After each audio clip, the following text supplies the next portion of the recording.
আগে বৃষ্টি মানেই ছিল শান্তি, এখন বৃষ্টি মানেই ভয়। ধানগুলো সব পেকে গেল, কামলা পাচ্ছি না, বৃষ্টিও শুরু হচ্ছে, কি যে করি। গপ্পবাদ দিয়ে তাড়াতাড়ি কাজ করেন, আকাশের অবস্থা ভালো না, যেভাবে বজ্রপাত হয়।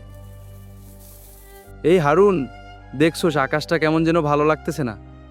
তা ঠিক, কোনো ঝড় টড় না আসে? তুই তো একদম বুইডার মতো কথা কস। দেখছোস, এইটাই ভয়। দুনিয়াটা কেমন যেন হয়েছে। কয়েকদিন আগে নবীনাবাদ গ্রামের মুলুকচান কাকা বজ্রপাতে মারা গেছে। এই বৃষ্টির মধ্যে মাঠে থাকেন কেন? তুমি আসলে বজ্রপাতের সময় বাইরে থাকা ঠিক না। এখন বজ্রপাত অনেক বেড়েছে ভাবি। হ্যাঁ, তাই তো। মনোযোগ দিয়ে সবাই শুনুন, বজ্রপাত হলে কি করবেন। খোলা মাঠে থাকলে নিচু হয়ে বসবেন, বড় গাছের নিচে দাঁড়াবেন না, মোবাইল ব্যবহার কমাতে হবে। জানো, তোমাকে না দেখলে আমার সময় যেতে চায় না। কি করব ভেবে কুল কিনারা খুঁজে পাই না। তুমি না থাকলে আমি অনেক কিছুই বুঝতাম না। তুমি আগে বুঝতে না, এখন বুঝো। তোমার জন্যই বুঝি। ওরে আমার সোনারে। মন চায় সারাক্ষণ তোমার পাশে থাকি, তোমাকে ছাড়া আমার নিঃশ্বাস বন্ধ হয়ে আসে। কিন্তু কি করব, বাবা মারা যাবার পর পুরো সংসারের হাল ধরতে হলো। আমি জানি এটা খুব কঠিন।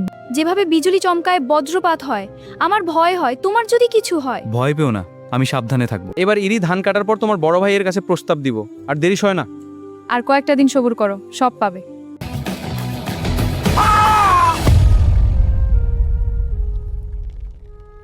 সময় মতো হাসপাতালে আনছেন, তাই বেঁচে গেছে। বজ্রপাত হলে দ্রুত হাসপাতালে আনতে হবে। কোনো অবস্থাতেই ইমার্জেন্সি রোগী নিয়ে বিলম্ব না করে নিকটস্থ হাসপাতালে নিয়ে আসাই বুদ্ধিমানের কাজ। গাছের নিচে থাকা যাবে না, ধাতব জিনিস দূরে রাখতে হবে। তুমি থাকলে আমি বাঁচতে পারি। বাঁচতে হলে নিয়ম মানতে হবে।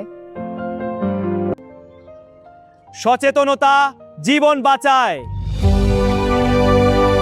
বজ্রপাতের সময় নিয়ম মানুন। জীবন আপনার, সুরক্ষা আপনার দায়িত্ব। জীবন আপনার, সুরক্ষা আপনার দায়িত্ব। ভিডিওটি দেখার জন্য ধন্যবাদ।